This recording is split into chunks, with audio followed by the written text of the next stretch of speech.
Aster here, and today I want to talk about something very dear to my heart. 2022 is about to come to a close, and I really wanted to talk about this because it has been a while since I've sat down and talked about some things about Genshin Impact's lore, or at least its writing style in all honesty. And I was supposed to make a video talking about the Genshin Impact improvement of writing when I realized a little bit of why I called it improvement in the first place.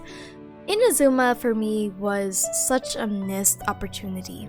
Inazuma was one of the most fascinating places in Genshin Impact for the sole reason of it is the first time that we've had a revolution and we've had a war with a god as the core theme of a story in Genshin. And not just a god, the nation's archon. It was such a fascinating story that could have been so much more.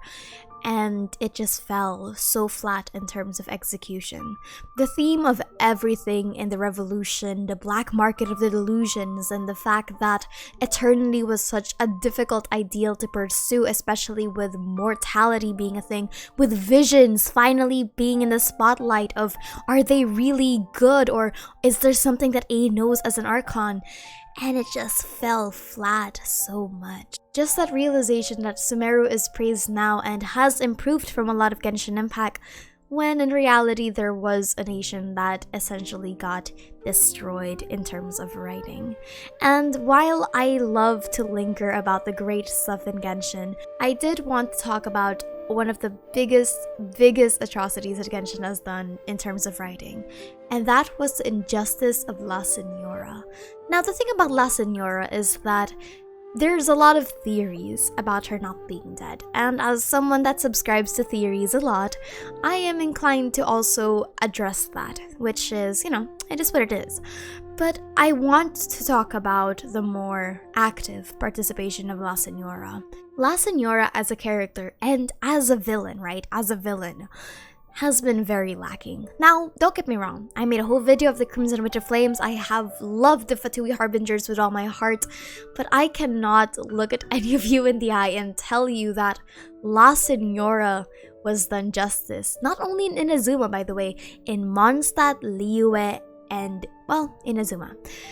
The thing is, La Signora is a really great example of lore versus character. And this is something that I've been noticing with a lot of Genshin Impact characters that luckily with the Sumeru Archon Quest's antagonists they didn't do.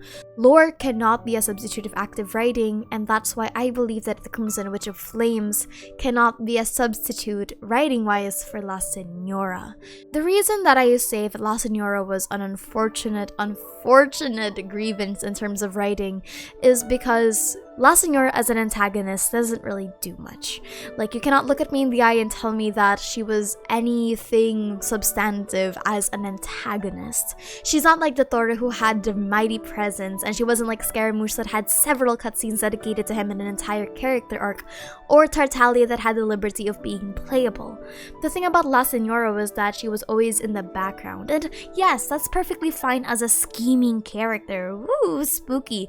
But there is a difference between scheming character that plays in the background like a magnificent chess master versus a character that's just a puppet of the narrative.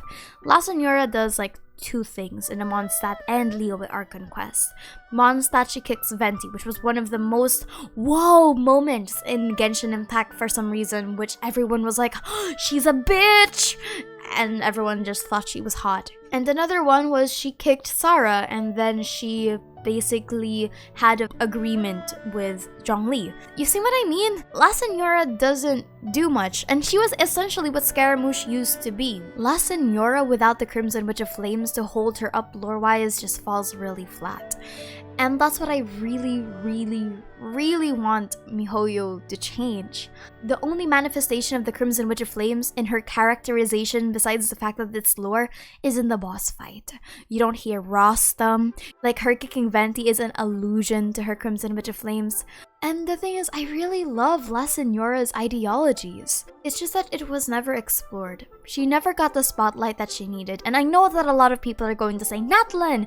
The reason that I'm not holding on to the Natlan kind of argument is because we have other harbingers to work for. The thing is, if we don't flesh out the other harbingers properly, they're just gonna fall flat. And they are supposed to be one of the main antagonistic factions in Genshin Impact. So La Signora for me was such an unfortunate circumstance that I like to call the old Genshin, quote-unquote, because I do know that Genshin is very much improving with how they write their characters. Dude, Columbina is scary. Like, I am just worried for what Columbina is. But in terms of just character writing, they had 3 Archon quests with La Signora featured, and they didn't do anything with it. And one of them was in her homeland. And the thing is, you know how Scaramouche just pops up in random events? Like, Irodori Festival was an opportunity to show his connection with Kaedehara Kazuha, which, again, was a very, very, very weird connection that I was so surprised that it was real. La Signora could have had a Mondstadt event, and there's an abundance of Mondstadt events. Or she was supposed to be from the Sumeru Academia like 500 years ago. Her lover was a hero, technically in the eyes of Mondstadt, because he fought a lot of the abyssal monsters. There's nothing for her? Really? You're not gonna give anything for her? I really wish that Hoyo looks at La Signora again and just go, you know what? I've mistreated you. The Crimson Witch of Flames is still a very sad and a very human story. That's what I like about it. The Crimson Witch of Flames was a very human story. It was a story of grief, and I'm just so upset that the ideologies of that weren't fully fleshed out. And I hope that La Signora gets her justice, like even beyond the grave, you know? Even if we don't bring her back, oh my gosh, I would rather not have Dotori bring her back as like a Frankenstein, but La Signora has already past her prime in terms of just writing in Genshin. Give the spotlight to someone else. We have no idea who Pulcinella is, we have no idea who Capitano is, we have no idea who Sandrone, Columbina, Arlecchino. La Signora has had her time to shine, but she was done very dirty. And that's just it. That's just a little rant, you know? Aster just having a little bit of a break from writing the next series of the script. This is completely unscripted. I just wanted to talk about La Signora because I think these final moments of 2022 is when I finally relieve the grievances. She was done dirty. Pause jam. A moment of silence for Crimson Witch of Flames. See you in Nathlin, Rosalind.